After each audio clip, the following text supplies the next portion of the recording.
Assalamualaikum warahmatullahi wabarakatuh. Perkenalkan, saya Rizky Anissa, stambuk A2121118 dari kelas D, Prodi Pendidikan Biologi dari Fakultas Keguruan dan Ilmu Pendidikan.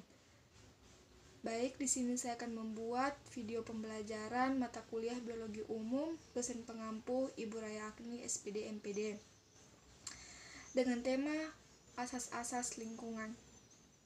Yang pertama yang akan saya bahas yaitu pengertian ekologi dan ilmu lingkungan secara umum. Ekologi secara bahasa, ekologi berasal dari bahasa Yunani, Grek yaitu oikos dan logos yang berarti rumah atau habitat. Dan ilmu, Ernest Haeckel merupakan orang pertama yang menggunakan istilah ekologi. Ekologi adalah ilmu yang mempelajari seluruh pola hubungan timbal balik antara makhluk hidup dengan sesamanya dan makhluk hidup dengan komponen sekitarnya. 2. Ilmu lingkungan. Ilmu atau ilmu pengetahuan adalah seluruh usaha sadar untuk menyelidiki, menemukan, dan meningkatkan pemahaman manusia dari berbagai segi kenyataan dalam alam manusia. Segi-segi ini dibatasi agar dihasilkan rumusan-rumusan yang pasti.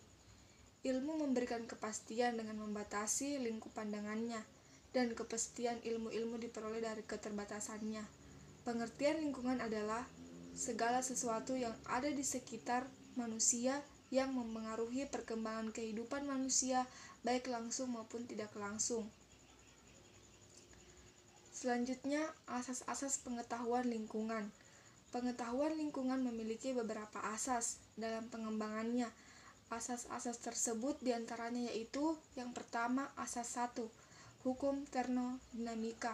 Semua energi yang memasuki sebuah organisme hidup, populasi atau ekosistem dapat dianggap sebagai energi yang tersimpan atau terlepaskan. Energi dapat diubah dari satu bentuk ke bentuk yang lain, tetapi tidak dapat hilang, dihancurkan atau diciptakan.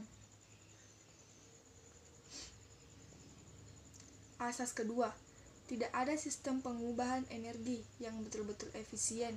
Dalam sistem biologi, energi yang dimanfaatkan baik oleh jasad hidup, populasi maupun ekosistem kurang efisien karena masukan energi dapat dipindahkan dan digunakan oleh organisme hidup yang lain. Contohnya pada piramida makanan, tingkatan konsumen yang paling bawah mendapatkan asupan energi yang banyak. Sebaliknya, konsumen paling atas hanya mendapatkan sedikit. Di samping itu, pada setiap tingkatan pun energi tidak dimanfaatkan secara efisien, banyak terbuang. Asas yang ketiga, materi, energi, ruang, waktu, dan keanekaragaman, termasuk kategori sumber daya alam.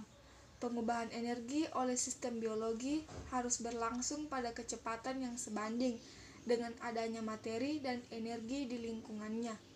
Pengaruh ruang secara asas adalah beranalogi dengan materi dan energi sebagai sumber alam.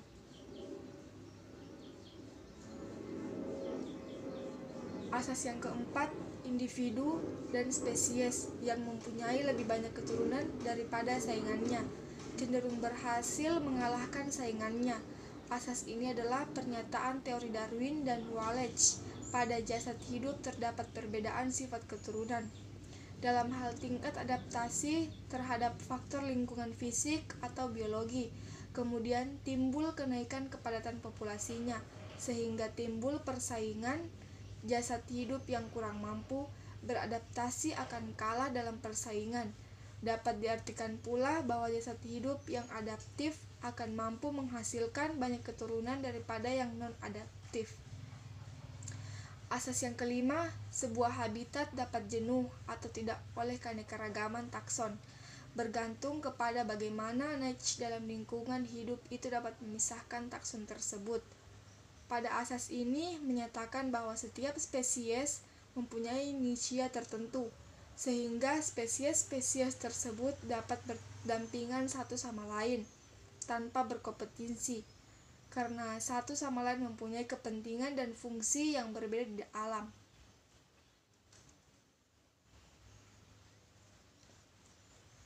Asas yang keenam, kesempurnaan dan adaptasi suatu sifat atau tabiat bergantung pada kepentingan relatifnya dalam keadaan suatu lingkungan. Populasi dalam ekosistem yang belum mantap kurang bereaksi terhadap perubahan lingkungan fisik kimia. Dibandingkan dengan populasi dalam ekosistem yang sudah mantap, populasi dalam lingkungan dengan kemantapan fisika kimia yang cukup lama tak perlu berevolusi untuk meningkatkan kemampuannya beradaptasi dengan keadaan yang tidak stabil. Demikian video pembelajaran dari saya. Terima kasih.